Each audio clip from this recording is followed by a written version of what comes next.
जय हिंद दोस्तों आज हम देखेंगे बिहार एसआई का प्रैक्टिस सेट और ये आपका ज्ञान बिंदु जीएस एकेडमी की तरफ से देखेंगे तो आपका टेस्ट जो है करवाया जा रहा है। देखिए आपको एग्जाम की बात करते हैं तो आपको 2 घंटे का प्रॉपर टाइम मिलने वाला है। जो आपका क्वेश्चन होने वाला है 100 क्वेश्चन होता है। अब यहाँ पे देखिए कुछ इसका डिस्कशन मतलब बोल सकते हैं जो जानकारी दिया गया है कैसे क्या क्या होता है बिहार दरोगा में, इसके ऊपर तो सभी को पता ही हो कैसे क्या प्रोसेस है। देखिए आप यहाँ पे देखेंगे तो ये जो हमारा जो है टेस्ट 2 होने वाला, आपका कमेंट बहुत अधिक देखे थे कि सर इसको कंटिन्यू कीजिए। देखिए सेट आएगा तो हम इसको कंटिन्यू करेंगे ही, आप सभी लोग निश्चिंत रहिएगा। बस आप सभी लोग सपोर्ट कीजिए मिल करके। देखिए हम आप सभी लोग के लिए बेहतर से बेहतर सेट लेके आ रहे हैं ताकि आपको इस बार बिहार दरोगा में अपना एक सीट पक्का हो जाए, है ना। ये देखेंगे तो आपका 12/10/2025 का टेस्ट करवाया गया था, ये आपका फुल लेंथ टेस्ट होने वाला है। और इसमें जो है जिसका भी 70+ क्वेश्चन सही होता है उसका जो है तैयारी बहुत ही बेहतरीन माना जाएगा। क्वेश्चन का लेवल देखिए बहुत अच्छा है। और जो आज का हमारा वीडियो थोड़ा सा लॉन्ग हो सकता है क्योंकि हम आज डिस्कस करने वाले हैं, थोड़ा सा एक्स्ट्रा फैक्ट भी हम देखेंगे, ठीक है। चलिए पहला हमारा प्रश्न क्या है देखेंगे। देखिए पहला प्रश्न है कि सोवियत, एक सेकेंड रुकिएगा। देखिए पहला प्रश्न है कि सोवियत संघ मित्र राष्ट्रों के समूह में कब जो है शामिल हुआ है, बताइए। बहुत ही अच्छा प्रश्न है। इसका सही आंसर देखेंगे तो ऑप्शन नंबर सी हो जाएगा, वर्ष 1941 में। दोस्तों देखेंगे तो ये आपका शामिल किया गया है 1941 में। अब देखिए मित्र राष्ट्र समूह की बात करते हैं, जो इसका गठन है ब्रिटेन और फ्रांस ने किया। थोड़ा सा सुनिएगा अच्छे तरीके से, ब्रिटेन और फ्रांस ने किया है। बाद में इस समूह में सोवियत संघ और अमेरिका वर्ष 1941 में, है ना, वर्ष 1941 में शामिल हुआ। तो ये पॉइंट याद रखिएगा। अगला प्रश्न है कि एडोल्फ हिटलर का जन्म जो है कब हुआ था। देखिए एडोल्फ हिटलर की बात करते हैं, जो इसका जन्म है 20 अप्रैल 1889 में जो है इसका जन्म हुआ था। ऑप्शन नंबर जो है बी हो जाएगा, 20 अप्रैल 1889 में। एडोल्फ हिटलर का जन्म जो है ऑस्ट्रिया के ब्रोना नामक शहर में हुआ था। ये पॉइंट याद रखिएगा, ठीक है। और हिटलर वर्ष 1919 में जर्मन वर्क्स पार्टी का सदस्य बना और उसने वर्ष 1920 में इसका नाम जो है नेशनल सोशलिस्ट जर्मन वर्क्स जो है पार्टी रखा था। चलिए आगे बढ़ते हैं। क्वेश्चन नंबर 3 नंबर है कि निम्न में से कौन, एक सेकेंड ये प्रॉब्लम पता नहीं कहाँ से आ जा रहा है। देखिए निम्न में से कौन जो है जैन साहित्य नहीं है, बताइए। इनमें से दोस्तों हमारा कौन सा है जो आपका जैन साहित्य नहीं है। तो डी हमारा जो है हो जाएगा दिव्यावदान। दोस्तों देखेंगे तो हमारा जो है जैन साहित्य के अंतर्गत नहीं आता है, ठीक है। तो आंसर हमारा जो है तीसरे का क्या होगा, तो डी हो जाएगा। बाकी परिशिष्ट वर्तन आता है और कल्पसूत्र भी आता है, भगवती सूत्र भी देखेंगे तो आपका जैन साहित्य के अंतर्गत आता है। अगला प्रश्न है कि निम्न में से कौन जो है नौपाषाणकालीन स्थल है, सही कूट का चयन करके बताइए। देखिए सही कूट की बात करते हैं कूट का, तो यहाँ हम देखिए मेहरगढ़ दिया गया है, बेलन घाटी दिया गया है, चिरांद है और आपका कोल्डिहवा है। तो आप बोल सकते हैं सभी नौपाषाणीन, है ना, नौपाषाणकालीन जो है स्थल है। तो ऑप्शन नंबर जो है चौथे का डी हमारा जो है सही होगा। अब यहाँ पर जो आपका बेलन घाटी है दोस्तों, ये कहाँ पर है, तो ये आपको यूपी में देखने को मिलता है। और अगर हम बात कर लेते हैं जैसे रेनीगुंटा, ये आपका आंध्र प्रदेश में है। सोन घाटी की बात करते हैं तो आपको एमपी में देखने को मिलता है, ठीक है। तो याद रखिएगा। और यहाँ पे देखिए चिरांद लिखा गया है, चिरांद ये आपको बिहार में देखने को मिलता है। ये पॉइंट याद रखिएगा सभी लोग। और कोल्डिहवा की बात करते हैं तो ये आपको प्रयागराज यानी यूपी में देखने को मिलता है। और क्या दिया गया है, चलिए नेक्स्ट हमारा प्रश्न है क्वेश्चन नंबर 5 नंबर देखेंगे। देखिए 5 नंबर हमारा है वेदांत है, वेदांग एक तरफ हमारा जो है अर्थनिहित प्रयोजन यानी मिलान करके बताना है। चलिए मिलाते हैं। जैसे निरुक्त की बात कर लेते हैं तो ये हो जाएगा भाषा विज्ञान होगा। कल्प की बात कर लेते हैं तो ये हो जाएगा कर्म कांड होगा, क्या होगा, कर्म कांड। शिक्षा की बात कर लेते हैं शिक्षा का, तो ये हो जाएगा उच्चारण विधि होगा। और ज्योतिष की बात करते हैं तो भाग्यफल हो जाएगा। देखिए इसका आंसर आप देखेंगे तो आपका ऑप्शन नंबर दोस्तों बी हो जाएगा। बी में दिया गया है 2 1 4 3, क्या होगा, 2 1 4 3। ऑप्शन नंबर जो है बी होगा, 2 1 4 3। नेक्स्ट प्रश्न है कि निम्न में से कौन सा लेखक जो है सिकंदर के साथ भारत आया, बताइए। तो सिकंदर के साथ आया दोस्तों, देखिए इसका आंसर 6 का देखेंगे तो ऑप्शन नंबर देख लेते हैं। जैसे आपका निर्याकस होगा और आपका अनसिक्रिटस हो जाएगा। तो आप बोल सकते हैं 1 और हमारा 2। ऑप्शन देख लेते हैं क्या है। तो ऑप्शन में देखेंगे तो आपका ऑप्शन नंबर ए हो जाएगा, 1 और 2 हमारा जो है सही उत्तर होगा। निम्न चीनी यात्रियों के भारत आगमन का काल क्रमानुसार आरोही क्रम सजाइए। देखिए काल क्रमानुसार आरोही क्रम की बात करते हैं तो फाहियान, संयुगन, वेनसांग और इत्सिंग। ऑप्शन नंबर जो है 7 का ए राइट आंसर होगा। ठीक है, याद रखिएगा सभी लोग। नेक्स्ट प्रश्न है कि पुस्तक तहकीक ए हिंद, पुस्तक जो है आपका तहकीक ए हिंद के लेखक कौन है। देखिए तहकीक ए हिंद की बात कर लेते हैं, ये आपका अलबरूनी जो है इसका सही आंसर हो जाएगा। ऑप्शन नंबर देखेंगे तो 8 का भी हो जाएगा अलबरूनी। ठीक है, याद रखिएगा सभी लोग, भूलिएगा नहीं। और तहकीक ए हिंद का जो अनुवाद है अंग्रेजी भाषा में किया गया था, एडवर्ड साची ने किया था। चलिए अगला हमारा कि दिल्ली सल्तनत का वास्तविक संस्थापक कौन था। देखिए दिल्ली सल्तनत का अगर हम वास्तविक संस्थापक की बात कर लेते हैं तो हो जाएगा इल्तुतमिश जो है इसका सही आंसर हो जाएगा। ऑप्शन नंबर जो है 9 का सी उत्तर हो जाएगा इल्तुतमिश। और इल्तुतमिश की बात जैसे अगर हम कुतुबुद्दीन ऐबक की बात कर लेते हैं तो कुतुबुद्दीन ऐबक को हम लाख बख्श के नाम से भी जानते हैं, ये पॉइंट याद रखिएगा। और जैसे इल्तुतमिश ने ही सर्वप्रथम लाहौर के स्थान पर दिल्ली को अपनी जो है राजधानी बनाया था। तो इल्तुतमिश के बारे में आप सब लोग अच्छे तरीके से याद रखिएगा। कुछ बलबन के बारे में भी जान लेते हैं। जैसे बलबन की बात करते हैं तो बलबन ने स्वयं को जिले इलाही की जो है उपाधि धारण किया था स्वयं को। और बलबन ने सैन्य विभाग जो है दीवान अर्ज का जो है स्थापना किया था। एक और प्रश्न पूछता है कि लौह एवं रक्त की नीति किसने अपनाया था, तो ये बलबन के द्वारा ही अपनाया गया था। ये सब थोड़ा सा एक्स्ट्रा फैक्ट है जो कि आपको जानना जरूरी हो जाता है। देखिए भक्ति आंदोलन के प्रमुख संतों एवं उनके सिद्धांतों को सही सुमेलित कीजिए, मतलब मिलान करके बताना है। चलिए मिलाते, जैसे शंकराचार्य, देखिए ये क्वेश्चन जो है 10 नंबर बहुत ज़्यादा इंपॉर्टेंट है। देखिए थोड़ा सा कन्फ्यूजन होता है और ये एग्जाम में अगर आपका प्रश्न आ गया तो मेरे भाई इसको सही ही करना है, आप इसको रट लीजिए। ठीक है, देखिए अगर हम शंकराचार्य की बात करते हैं तो अद्वैतवाद हो जाएगा। रामानुजाचार्य की बात कर लेते हैं तो ये हो जाएगा विशिष्ट द्वैतवाद। और गुरु नानक की बात करते हैं गुरु नानक की तो ये हो जाएगा एकेश्वरवाद। और माधवाचार्य की बात करते हैं तो द्वैतवाद हो जाएगा। तो आप बोल सकते हैं ऑप्शन नंबर ए 4 3 1 2 होगा। क्या होगा 4 3 1 2, ऑप्शन नंबर ए सही उत्तर होगा। मराठा शक्ति के उदय का प्रमुख कारण क्या था। देखिए मराठा शक्ति के उदय का प्रमुख कारण की बात कर लेते हैं तो क्या होगा इसका आंसर, तो हो जाएगा जैसे जाति, भाषा, धर्म पर आधारित एकता, राजनीतिक जागृति, भौगोलिक सुरक्षा। तो आप बोल सकते हैं उपयुक्त हमारा जो है सभी ऑप्शन सही है। दिल्ली सल्तनत के प्रशासनिक इकाई और उनके प्रमुख अधिकारियों का कौन सा युग्म जो है। देखिए बात करने वाले हैं लूसेंट के बारे में। देखिए आपको डेली बताते हैं कि लूसेंट जो आपका सिलेक्शन बैच स्टार्ट किया गया है 25 सितंबर से स्टार्ट किया गया है।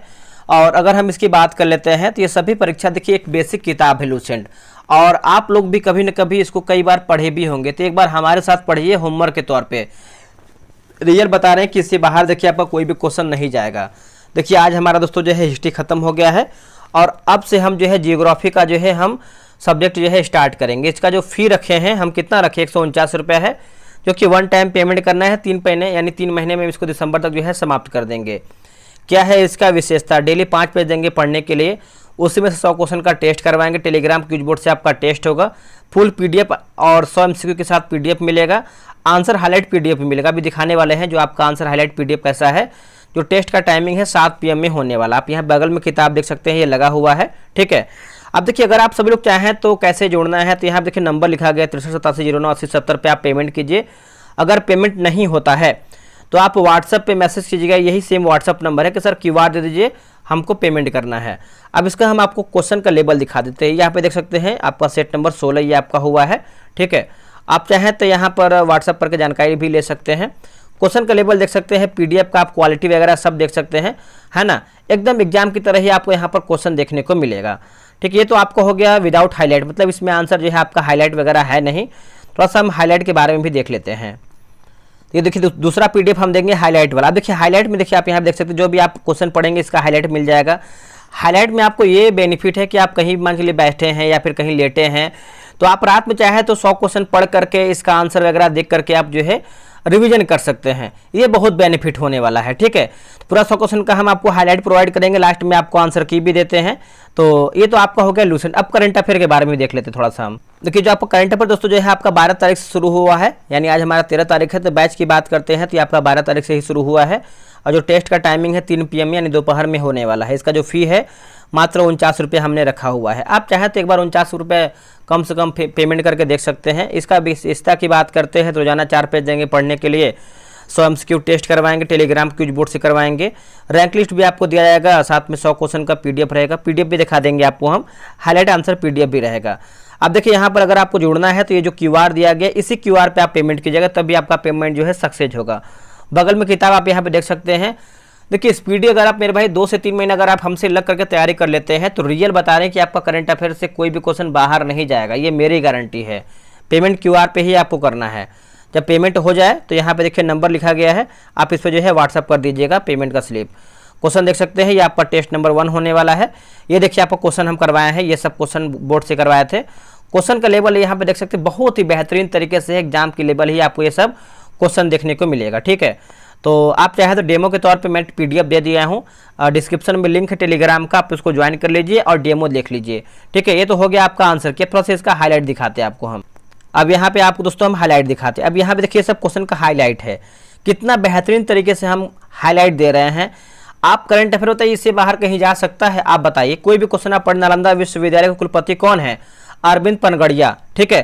तो आप इस तरीके से सारा क्वेश्चन आप अगर पढ़ेंगे डेली बेसिस पे तो आप क्वेश्चन याद नहीं होगा तो क्या होगा बताइए। इस तरीके से आपको तैयारी करिए। कितना हम फी ले रहे हैं? मात्र 49 रुपये ले रहे हैं ना। आप एक बार इन्वेस्ट करके देखिए ना मेरे भाई, अगर आपको नहीं समझ में आएगा तो क्या होगा? 49 रुपये आपका डूबेगा नहीं, लेकिन ये नहीं डूबेगा। कोई PDF नहीं देता है, बताइए कोई देता है PDF आपको जो करंट अफेयर करवा रहा है? इसका आंसर की वगैरह सब है। तो ऐसे ही आपको करंट अफेयर हम करवा रहे हैं, लूसेंट करवा रहे हैं। आप आखिरी टाइम में इसको ज्वाइन कीजिए, अपने बेहतरीन तरीके से टेस्ट बनाइए और किसी से पीछे ना रहिए। बहुत लोग ज्वाइन होकर अपना टेस्ट बना भी रहे हैं, तो आप क्यों किसी से पीछे रहेंगे? ये सही सुमेलित नहीं, यानी हमारा क्या गलत है। देखिए परगना की बात करते हैं तो चौधरी जो है गलत उत्तर हो जाएगा, यही हमारा दोस्तों जो है गलत आंसर हो जाएगा, ठीक है। और जैसे यहाँ पर एकता की बात करते हैं, मुक्ति सही है। सिख की बात करते हैं, सिकदार सही है। और गांव की बात करते हैं, गांव का, तो आपका मुकद्दम जो है इसका सही दिया गया है। आगे बढ़ते हैं, क्वेश्चन नंबर हम देखेंगे, क्वेश्चन नंबर 13 नंबर देखेंगे। 13 नंबर का भी देख लेते हैं, मिलान करके बताना है। अब देखिए 13 नंबर की बात करते हैं तो यहाँ पे स्वतंत्र राज्य दिया गया है और एक तरफ हमारा जो है संस्थापक दिया गया है। चलिए देखते हैं हम। जैसे अगर हम बंगाल की बात कर लेते हैं तो ये हो जाएगा मुर्शिद कुली खां। अवध की बात करते हैं तो शहादत खां। हैदराबाद की बात कर लेते हैं तो चिनक्लिज खां। और केरल की बात करते हैं तो मार्तंड वर्मा हो जाएगा, ठीक है। देखिए आपका 3 4 1 2, 3 4 1 2 ऑप्शन नंबर देखेंगे तो बी में दिया गया है 3 4 1 2। चलिए आगे बढ़ते हैं। अगला प्रश्न है कि निम्नलिखित में से किसने भारतीय रेलवे के विकास के बारे में कहा था कि भारत में अंग्रेजों द्वारा रेलवे विकास पर खुश होना ऐसा ही है जैसे दूसरों की पत्नी अलंकार को देखकर जो है खुश होना। तो देखिए इसका आंसर आप देखें क्वेश्चन नंबर 14 का, तो ऑप्शन नंबर जो है सी होगा। बाल गंगाधर तिलक दोस्तों देखेंगे तो सी उत्तर हो जाएगा, बाल गंगाधर तिलक, ठीक है। तो आप इसको याद रखिएगा, भूलिएगा नहीं। एक सेकेंड, यहाँ पर तो क्वेश्चन ही मैंने यहाँ पर कट कर दिया था। चलिए कोई नहीं, ठीक है। तो आगे बढ़ते हैं। अगला कि 1857 के विद्रोह के समय निम्नलिखित में से किसने अंग्रेजों के विरुद्ध फतवा जारी किया तथा जिहाद का नारा जो है दिया था? बताइए इसका आंसर क्या होगा। देखिए इसका उत्तर देखेंगे तो आपका मौलवी अहमदुल्ला जो है इसका सही उत्तर हो जाएगा। ऑप्शन नंबर डी होगा, मौलवी अहमदुल्ला। देखिए मौलवी अहमदुल्ला ने फैजाबाद से 1857 की क्रांति का नेतृत्व किया, जिसे बाद में कैंपबेल ने दमन किया था, ठीक है। निम्नलिखित में से किस समाज सुधारक ने स्वयं को कृष्ण का अवतार तथा एक और पैगंबर जो है घोषित किया था? देखिए इसका आंसर आप 16 का देखेंगे तो ऑप्शन नंबर दोस्तों ए हो जाएगा, मिर्जा गुलाम अहमद जो है इसका सही उत्तर हो जाएगा, मिर्जा गुलाम अहमद, ठीक है, याद रखिएगा। सुभाष चंद्र बोस द्वारा बनाई गई महिला रेजिमेंट का नाम क्या था? देखिए महिला रेजिमेंट की बात कर लेते हैं तो इसका आंसर क्या हो जाएगा 17 का, तो ये हो जाएगा रानी झांसी रेजिमेंट हो जाएगा। क्या होगा? रानी झांसी रेजिमेंट। ऑप्शन नंबर जो है 17 का सी इसका सही होगा। आगे बढ़ते हैं, क्वेश्चन नंबर हम 18 नंबर देखेंगे। निम्नलिखित में से कौन क्रिप्स मिशन के साथ जो है कांग्रेस के आधिकारिक वार्ताकार थे? दोस्तों आधिकारिक जो है वार्ताकार थे, तो इसका उत्तर हो जाएगा जवाहरलाल नेहरू तथा मौलाना आजाद। ऑप्शन नंबर देखेंगे तो बी होगा, जवाहरलाल नेहरू तथा मौलाना आजाद। ठीक है, तो 18 का ऑप्शन नंबर क्या होगा? तो बी हमारा जो है सही उत्तर हो जाएगा।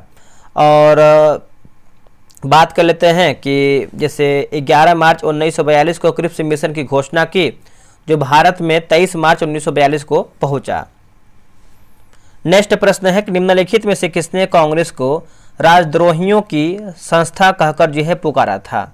राजद्रोहियों की, देखिए इसका आंसर 19 का देखेंगे तो हो जाएगा लॉर्ड डफरिन जो है इसका सही आंसर हो जाएगा। 19 का देखेंगे तो ऑप्शन नंबर बी होगा लॉर्ड डफरिन।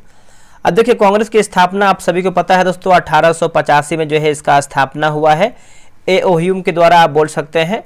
और जो पहला अधिवेशन है बम्बई में हुआ था, ग्वालियर टैंक में स्थित गोकुलदास तेजपाल संस्कृत कॉलेज में हुआ था। और इसमें कितने प्रतिनिधियों ने बोल सकते हैं भाग लिए थे, आप कमेंट करके बताइएगा, सिंपल सा प्रश्न है। आगे बढ़ते हैं, क्वेश्चन नंबर 20 नंबर देखेंगे। अंतरिम सरकार यानी 1946 के उपाध्यक्ष निम्नलिखित में से कौन थे? देखिए अंतरिम सरकार की बात कर लेते हैं तो इसका उत्तर हो जाएगा जवाहरलाल नेहरू जो है इसका सही उत्तर हो जाएगा। ऑप्शन नंबर ए होगा जवाहरलाल नेहरू। ठीक है, आप याद रखिएगा। राज्यसभा का जो पदेन है सभापति कौन होता है? तो इसका आंसर क्या होगा 21 का? देखिए 21 का आंसर देखेंगे तो ऑप्शन नंबर बी होगा, उपराष्ट्रपति होता है दोस्तों। क्या होगा? उपराष्ट्रपति। इसका कार्यकाल जो है 5 वर्ष का होता है। और शपथ कौन दिलाता है? तो राष्ट्रपति के द्वारा देखेंगे शपथ दिलाता है, और त्यागपत्र जो है राष्ट्रपति को ही देता है। 73वां संविधान संशोधन अधिनियम के द्वारा संविधान में कौन सी जो है अनुसूची जोड़ी गई है? तो अनुसूची की बात कर लेते हैं तो इसका आंसर क्या होगा बताइएगा। तो ये हो जाएगा 11वीं अनुसूची देखेंगे तो सही उत्तर हो जाएगा ऑप्शन नंबर जो है 22 का भी हो जाएगा 11वीं अनुसूची। ठीक है, और ये आपका 1992 में दोस्तों किया गया था, 1992 में। ठीक है, ये पॉइंट याद रखिएगा, एग्जाम के लिए इंपॉर्टेंट है। ठीक है, आगे हमारा है कि भारतीय संविधान के किस अनुच्छेद में राष्ट्रीय महत्व के स्मारकों, संस्थानों और वस्तुओं के संरक्षण का उल्लेख है? तो इसका उत्तर देखेंगे तो अनुच्छेद 49 हमारा जो है सही उत्तर हो जाएगा। ऑप्शन नंबर देखेंगे तो बी हो जाएगा अनुच्छेद 49। ठीक है, याद रखिएगा। और ये आपको देखिए भाग 4 में देखने को मिलता है, 36 से लेकर के 51 तक आपको जो है अनुच्छेद में ये वर्णित है। और ये जो आपका राज्य की नीति तत्व है कहाँ से लिया गया है? तो आयरलैंड के संविधान से लिया गया है। ये पॉइंट याद रखिएगा। आगे हमारा प्रश्न है, क्वेश्चन नंबर 24 नंबर है कि राष्ट्रपति उच्च न्यायालय के न्यायाधीशों के स्थानांतरण का आदेश किनके परामर्श के बाद जो है जारी करता है? किनके परामर्श के बाद जो है जारी करता है? तो देखिए 24 का आंसर देखेंगे तो ऑप्शन नंबर डी होगा, भारत के मुख्य न्यायाधीश जो है इसका सही उत्तर हो जाएगा, भारत के मुख्य न्यायाधीश। देखिए राष्ट्रपति को यह अधिकार जो है अनुच्छेद 222 है ना, अनुच्छेद 222 के तहत जो है प्राप्त है। राज्यपाल की भूमिका मुख्य रूप से उच्च न्यायालय में न्यायाधीशों की नियुक्ति के समय होती है। नेक्स्ट प्रश्न है, निम्नलिखित में से कौन सा युग्म जो है सही सुमेलित नहीं, यानी हमारा क्या गलत है? अनुच्छेद और आपका विषय वस्तु दिया गया है, 25 नंबर बताना है। देखिए अगर हम अनुच्छेद 99 की बात करते हैं, संसद सदस्यों के वेतन एवं भत्ते, ये गलत उत्तर हो जाएगा। ठीक है, तो इसमें गलत के बारे में पूछा गया है। अब देखिए आर्टिकल 99 में हमारा है क्या, ये हमको जानना है। तो इसमें देखिए सदस्यों द्वारा शपथ ग्रहण है 99 में। ठीक है, बाकी 79 की बात करते हैं संसद का गठन सही है, 93 की बात करते हैं तो लोकसभा का अध्यक्ष तथा उपाध्यक्ष सही है, और 98 की बात करते हैं संसद का सचिवालय जो है हमारा सही है। निर्वाचन से संबंधित उपबंधों की व्याख्या भारतीय संविधान के किस भाग में की गई है? तो किस भाग में किया गया है? तो भाग 15 में किया गया है। आंसर देखेंगे तो सी उत्तर हो जाएगा। अनुच्छेद 324 से लेकर के 329 जो है आपको अनुच्छेद देखने को मिलता है। ठीक है, तो आप याद रखिएगा, भूलिएगा नहीं। राष्ट्रीय आपातकाल की घोषणा करने के लिए सशस्त्र विद्रोह शब्द को संविधान में किस संशोधन अधिनियम के माध्यम से जोड़ा गया था? बताइए इसका आंसर क्या होगा? तो ये जोड़ा गया था 44वां संविधान संशोधन अधिनियम के द्वारा जोड़ा गया था। ऑप्शन नंबर जो है 27 का देखेंगे तो ये हमारा जो है सही हो जाएगा। और ये हुआ कब था, तो 1978 में दोस्तों जो है ये हुआ था, ये पॉइंट याद रखिएगा। अगर वही 42वां की बात करते हैं तो ये हमारा जो है 1976 में हुआ दोस्तों, ये पॉइंट याद रखिएगा। और 40वां की बात करते हैं तो ये भी आपका 1976 में हुआ था, ये भी याद रखिएगा, ठीक है। तो ये सब याद रखिएगा। और क्या दिया गया है, 38वां की बात करते हैं तो ये आपका 1975 में हुआ था। तो ये सब याद रखिएगा कौन कब हुआ था और ये किससे संबंधित है। मिनी संविधान किसको कहते हैं दोस्तों, बताइए कमेंट करके। आप सब लोग तो पता ही होगा, है ना, तो आप कमेंट करके बता सकते हैं। अगला कि भारत के महान्यायवादी के संबंध या फिर संदर्भ में निम्नलिखित में से कौन सा कथन असत्य, यानी हमारा गलत आंसर क्या है। गलत के बारे में पूछ रहा है। देखिए, दोनों सदनों की संयुक्त बैठक में मताधिकार का जो है अधिकार है, गलत उत्तर हो जाएगा। बाकी कार्यकाल संविधान द्वारा जो है निश्चित नहीं है, सही है। और उच्चतम न्यायालय में भारत सरकार का प्रतिनिधित्व करता है, सही है। केंद्रीय कैबिनेट का सदस्य नहीं होता है, ये भी देखिए आपका सही उत्तर हो जाएगा। अगला कि प्राणियों और पादपों की जातियों में अधिकतम विविधता मिलती है। देखिए, अधिकतम विविधता की बात करते हैं तो आपका उष्णकटिबंधीय आर्द्र वर्णों में देखने को मिलता है। 29 का ऑप्शन नंबर ए होगा, उष्णकटिबंधीय आर्द्र वर्णों में, ठीक है। तो ये आप सभी लोग याद रखिएगा। अगला प्रश्न है कि भारत की दूसरी सबसे बड़ी जनजातीय गोंड किस राज्य में जो है पाई जाती है। तो यहाँ पर याद रखिएगा, ये आपका दूसरी पूछा गया है, ठीक है। दूसरी की बात करते हैं तो आपको मध्य प्रदेश में देखने को मिलता है, ये पॉइंट याद रखिएगा। दूसरी कहाँ पर है दोस्तों, मध्य प्रदेश में देखने को मिलता है। तो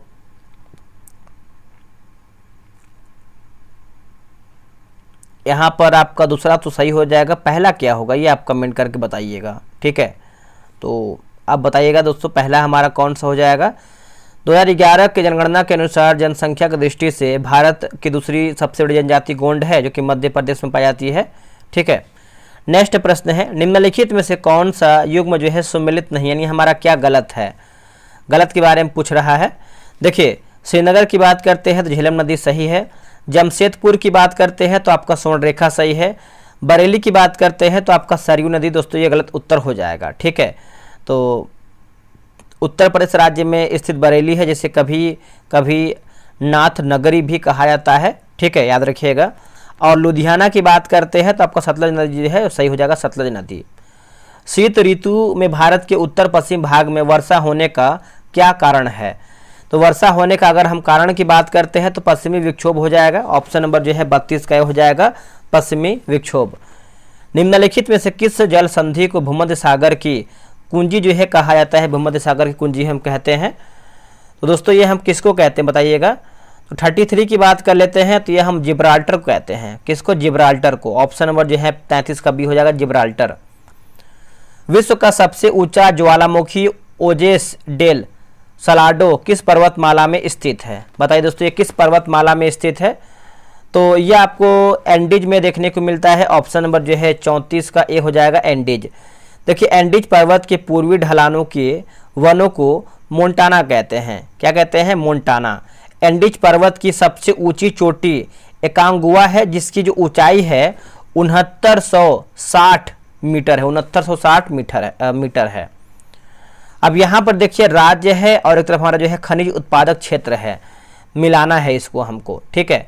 जैसे अगर हम उड़ीसा की बात करते हैं तो ये हो जाएगा कोरापुट होगा। कर्नाटक की बात कर लेते हैं, कर्नाटक बेल्लारी होगा। गुजरात की बात करते हैं तो कच्छ की खाड़ी। और आंध्र प्रदेश की बात करते हैं तो अनंतपुर हो जाएगा। तो आप यहाँ पे देखेंगे सबसे पहले आपका 2 होगा, फिर 1 4 3, 2 1 4 3। तो ऑप्शन नंबर देखेंगे तो बी दिया गया है, 2 1 4 3। चलिए नेक्स्ट हमारा प्रश्न क्या है देखेंगे। अगला प्रश्न है कि निम्नलिखित कथनों पर विचार किए। देखिए, अगर आपको वीडियो पसंद आ रहा है या फिर लग रहा है कि हम जो मेहनत आप सब लोग के लिए कर रहे हैं, वीडियो प्रोवाइड करा रहे हैं, आपको लग रहा है कि इससे आपको फायदा मिल रहा है, तो मेरे भाई वीडियो को लाइक किया कीजिए। इससे देखिए हमें मोटिवेशन मिलता है। अगर हम इतना मेहनत करेंगे, अगर आप देखेंगे ही नहीं तो हम मेहनत किस लिए करेंगे, आप ही बताइए। आप अगर पढ़ रहे हैं, अगर आपका नौकरी नहीं लगा है तो कहीं ना कहीं आप हरासमेंट होते हैं ना, हरास होते हैं ना कि यार मेहनत इतना कर रहे हैं क्यों नहीं सिलेक्शन हो रहा है। तो इसीलिए होता है थोड़ा सा मेहनत हम आप सभी लोग के लिए ही कर रहे हैं कि समय पे वीडियो लेके आ रहे हैं, जो बेहतर है कंटेंट है, जो आपके दरोगा के लिए और बेहतर होना चाहिए वो भी हम लेके आ रहे हैं। तो आप लाइक और शेयर कर दिया कीजिए अगर आपको सही लग रहा है तब, अगर नहीं लग रहा है तो आप डिसलाइक भी कर सकते हैं, ठीक है। तो यहाँ पर देखिए पूछ रहा है कि क्या हमारा सही नहीं, यानी हमारा गलत के बारे में पूछ रहा है। देखिए ला नीना भारतीय मानसून को कमजोर बनाती है, यही देखिए गलत उत्तर हो जाएगा।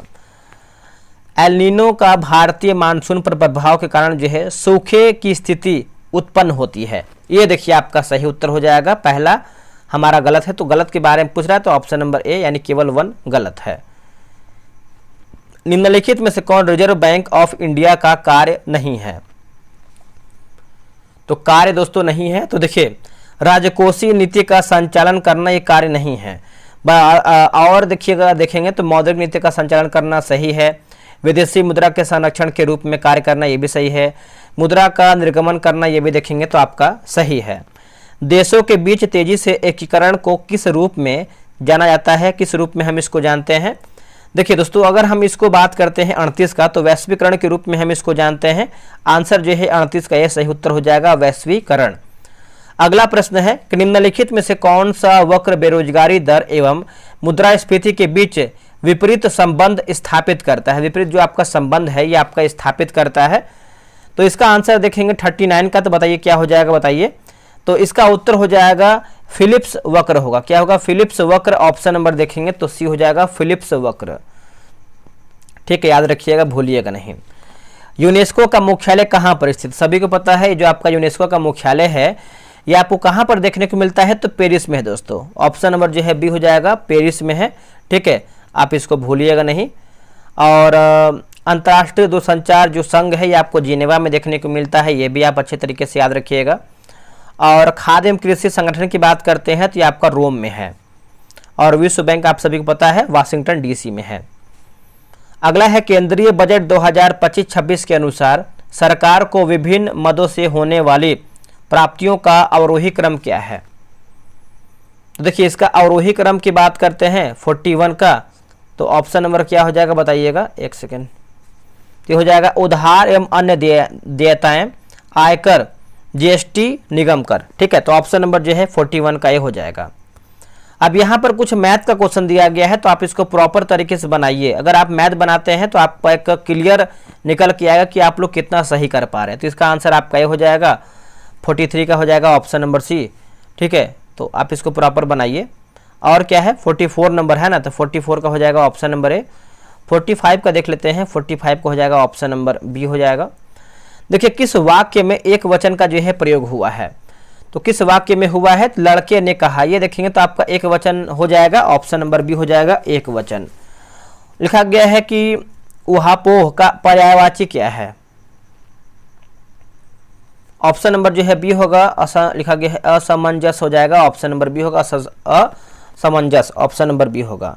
अब यहाँ पर देखिए कुछ इंग्लिश का भी प्रश्न है कि select the most appropriate meaning, एक second, meaning of the idiom phrase given in underline in the following sentence. ठीक है, तो he goes hard with one and all, तो इसका आंसर आप देखेंगे 48 का, तो ऑप्शन नंबर सी हो जाएगा।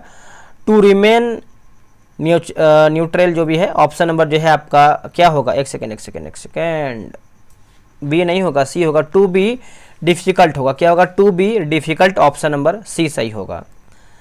Select the most appropriate option to fill in the blank dash I am going to walk my dog, इसका उत्तर हो जाएगा नाव। दोस्तों जो है इसका सही उत्तर हो जाएगा नाव। एक व्यक्ति ने, मतलब ये आपका देखिए रीजनिंग का प्रश्न है तो आप इसको बनाइए, इसका आंसर आपका डी हो जाएगा। और ये भी देखिए आपका डायरेक्शन का क्वेश्चन है तो इसका आंसर 51 का देखेंगे तो ऑप्शन नंबर बी हो जाएगा, मतलब ए हो जाएगा, पश्चिम 20 मीटर। और बर्तन जिस तरह खाली, यहाँ पर देखिए खाली लिखा गया है, हमको लग रहा है यहाँ पर कुछ डाउट लग रहा है। हाँ खाली ही लिख रहा है यहाँ पे। बर्तन जिस तरह खाली से संबंधित है उस तरह सीट डैश से संबंधित है, तो रिक्त से हो जाएगा, है ना। ऑप्शन नंबर जो है 52 का देखेंगे तो सी उत्तर हो जाएगा रिक्त। चलिए नेक्स्ट हम देखते हैं, अगला हमारा प्रश्न है क्वेश्चन नंबर 53 नंबर है कि फूलदेई किस राज्य का प्रमुख उत्सव या फिर त्योहार है? फूलदेई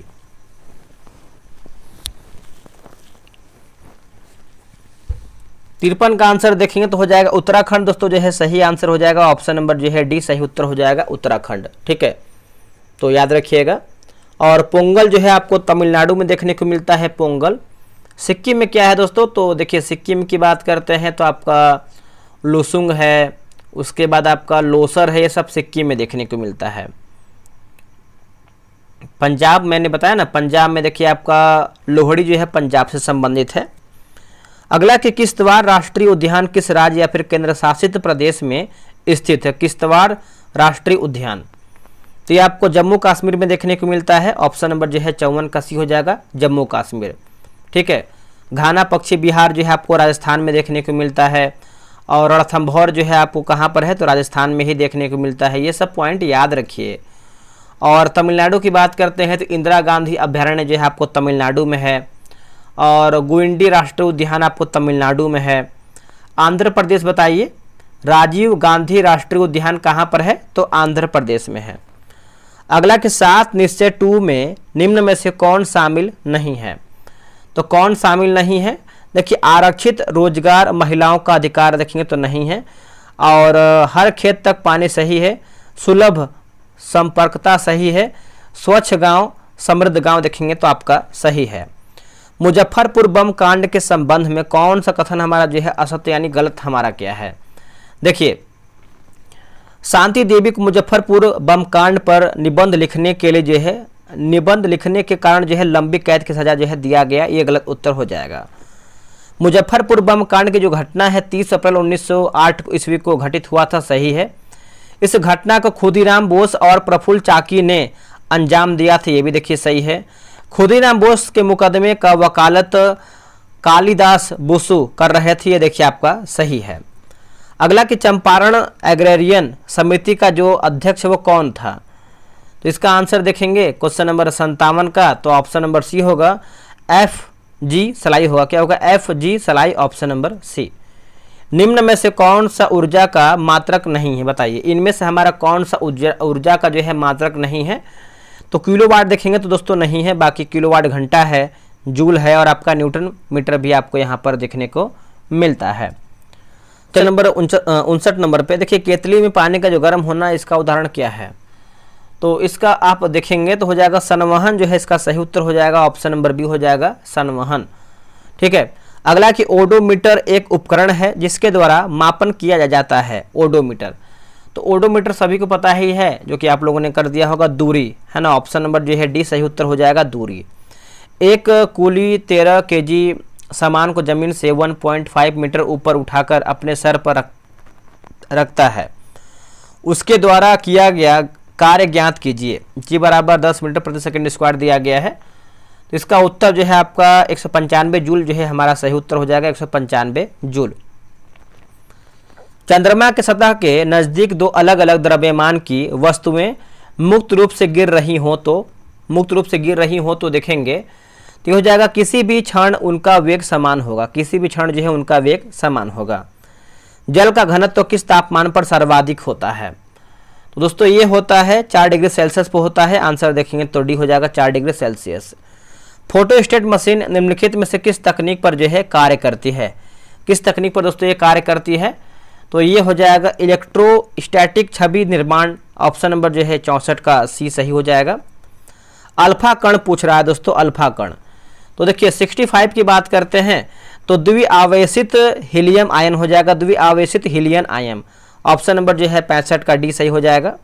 नाभिक में अधिक बंधन ऊर्जा प्रति न्यूक्लियॉन होने पर नाभिक पर क्या जो है प्रभाव पड़ता है, बताइए दोस्तों नाभिक पर देखेंगे तो क्या प्रभाव पड़ता है, तो देखिए 66 का आंसर आप देखेंगे तो क्या हो जाएगा इसका आंसर, तो देखिए 66 का ऑप्शन नंबर देखेंगे तो भी होगा, यह स्थायी होता है दोस्तों, क्या होगा, यह जो है स्थायी होता है, ऑप्शन नंबर बी होगा स्थायी होता है।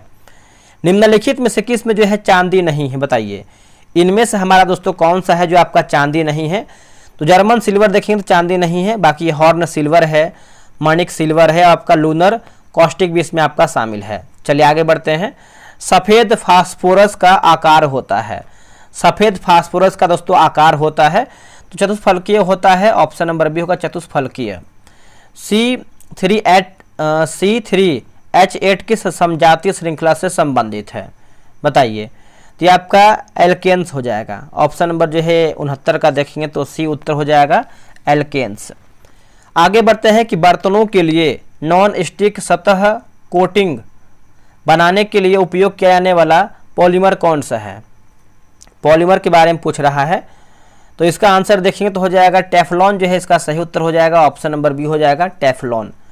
निम्न में से कौन सा जीव जो है परजीवी पोषण युक्ति दर्शाता है, बताइए। तो ये आपको हो जाएगा कस्कुटा अमरबेल जो है इसका सही उत्तर हो जाएगा कस्कुटा अमरबेल। डी हमारा जो है सही उत्तर हो जाएगा। चलिए आगे बढ़ते हैं कि जल के अणुओं की अर्धपारगम्य झिल्ली द्वारा गति कहलाती है। गति कहलाती है तो ये आपका परासरण हो जाएगा। ऑप्शन नंबर बी हो जाएगा परासरण। प्रोटीन का पाचन कहाँ से शुरू होता है, बताइए। जो आपका प्रोटीन का पाचन है ये कहाँ से शुरू होता है, तो ये आपका अमाशय से शुरू होता है। आंसर हमारा जो है ए सही उत्तर हो जाएगा, अमाशय से शुरू होता है। निम्न में से कौन जो है प्रोटोजोआ जनित रोग है, बताइए। जो आपका प्रोटोजोआ जनित रोग हमारा कौन सा है, तो इसका आंसर देखेंगे तो हो जाएगा कालाजार जो है इसका सही आंसर हो जाएगा। ऑप्शन नंबर 73 का सी, 74 का जो है सी हो जाएगा कालाजार। और यह परजीवी का वाहक बालू मक्खी है ना, सैंड फ्लाई, वह प्रक्रिया जिसके द्वारा पुरानी प्रजाति से नई प्रजाति विकसित होती है वो क्या कहलाता है, बताइए। उसको जो है हम प्रजाति उद्भव कहते हैं। क्या कहते हैं, प्रजाति उद्भव कहते हैं। आंसर जो है 75 का डी हो जाएगा प्रजाति उद्भव।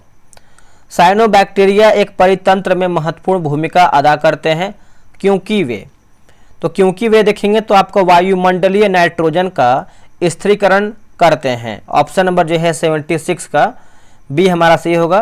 देखिए नीलहरित शैवाल को ही साइनोबैक्टीरिया कहा जाता है, नीलहरित शैवाल को। थायराइड ग्रंथि कहाँ स्थित होती है, जो आपका थायराइड ग्रंथि है गला गर्दन में होता है दोस्तों। ऑप्शन नंबर बी होगा गला गर्दन में। नेक्स्ट प्रश्न है कि निम्न में से कौन आनुवांशिकी की इकाई है, बताइए। इनमें से हमारा कौन सा है जो आपका आनुवांशिकी का एक इकाई है, तो ये आपका जीन हो जाएगा। ऑप्शन नंबर जो है 78 का देखेंगे तो ये हो जाएगा जीन। निम्नलिखित में से कौन जो है WBC में सबसे प्रचुर मात्रा में होती है, तो सबसे प्रचुर मात्रा में होता है तो आपका न्यूट्रोफिल जो है इसका सही उत्तर हो जाएगा। 79 का हो जाएगा न्यूट्रोफिल। आगे बढ़ते हैं कि ब्रायोफाइटा पादप सामान्यतः पाए जाते हैं। इसका आंसर देखेंगे तो हो जाएगा ऑप्शन नंबर सी, नम व छायादार आवासों में होगा। क्या होगा, नम व छायादार आवासों में। ऑप्शन नंबर सी। हाल ही में स्वावलंबनी योजना की शुरुआत किस मंत्रालय द्वारा देखेंगे तो किया गया है, किस मंत्रालय के द्वारा, तो कौशल विकास एवं उद्यमिता मंत्रालय होगा। कौशल विकास उद्यमिता मंत्रालय। आंसर देखेंगे तो डी हो जाएगा। वित्तीय साक्षरता सप्ताह 2025 का थीम क्या था, बताइए। इसका आंसर देखेंगे तो हो जाएगा 82 का। ऑप्शन नंबर दोस्तों सी होगा, वित्तीय साक्षरता महिलाओं की समृद्धि होगा। क्या होगा, वित्तीय साक्षरता महिलाओं की समृद्धि। ऑप्शन नंबर सी सही होगा। एम्स दिल्ली में हाल ही में शुरू किया गया सृजनम निम्न में से जो है किससे संबंधित है, तो सृजनम की बात कर लेते हैं तो स्वचालित जय चिकित्सा अपशिष्ट उपचार यंत्र हो जाएगा। ऑप्शन नंबर जो है 83 का सी सही होगा।